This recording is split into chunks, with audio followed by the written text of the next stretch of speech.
एक सज्जन बड़े संपन्न आदमी कथा में जाते ही नहीं थे। पत्नी ने कहा कि चले जाओ। बड़ी मुश्किल से एक दिन पत्नी के कहने पर गए। लोगों ने देखा कि संपन्न आदमी पहली बार कथा में आया। कथा शुरू नहीं हुई थी, व्यास जी आकर बैठे थे। लोगों ने उन्हें देखा कि आइए आइए आइए आइए, सब लोग आइए आइए। हो गया, आसन बिछा दिया, कहा बैठिए बैठिए, बैठ गए। कथा शुरू हो इसके पहले ही जाते ही नींद जुड़ाई हुई, सो गए। अब सो गए तो ऐसे आदमी को जगाए कौन? किसी ने नहीं जगाया। कथा पूरी हो गई, व्यास जी भी चले गए, सब श्रोता चले गए। अब वही आदमी बैठा था जिसकी दरी बिछी थी, तो उसने धीरे से जगाया। बोले जाइए, कथा हो गई? हाँ हो गई। बड़ा आनंद आया, बहुत आनंद। घर पहुंच गए। पत्नी ने कहा कथा सुनी? हाँ सुनी, पर वहां 3 तो शब्द, आइए बैठिए जाइए, बस। पत्नी ने कहा अभिमानी आदमी है, दोबारा जाएगा नहीं। कहा ये तुम्हारे लिए मंत्र हैं, कल फिर जाना। तो अपने कमरे में जाकर बैठा। नींद नहीं आ रही थी, कथा में सो के आया था, घर में कैसे नींद आवे?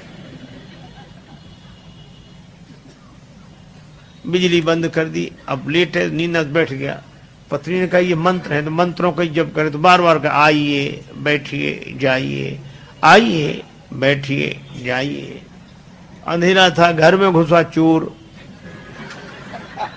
चोर ने जैसे ही प्रवेश किया, ये बोला आइए। चोर ने कहा किसने देख लिया? तो चोर दबे पांव पीछे खिसकने लगा। तो ये बोला बैठिए। अरे बोले इसने पहचान लिया। तब तक चोर भागा, और भागा तो ये बोला जाइए। चोर ने समझा पहचान लिया, पकड़वा देगा कल। तो चोर दौड़ा दौड़ा आया, इसी के चरणों में गिर गया। चरण पकड़ ली, जो रुपया पैसा लाया था सो चढ़ा दिया, मुझे बचा। ये घबराया कि मंत्र इतनी जल्दी सिद्ध हो गए।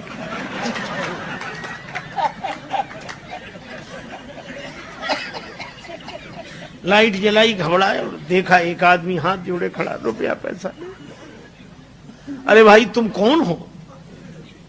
वो कहे आप तो सब जानते हो, हमसे काहे को कहलाते हो, और ले। रुपया पैसा चढ़ा के गया। पत्नी को जगाया कि मंत्र तो बड़ी जल्दी सिद्ध हो गए। पत्नी ने पूरी बात समझकर कहा कि भगवान की असली कथा से ये झूठे शब्द ले आए, और असली चोर तुम्हारे शरणागत हो गया। और जिस दिन कथा से सच्चे शब्द पकड़ लोगे, उस दिन काम क्रोध लोभ मोह मद मत्सर ये चोर समर्पित हो जाएंगे।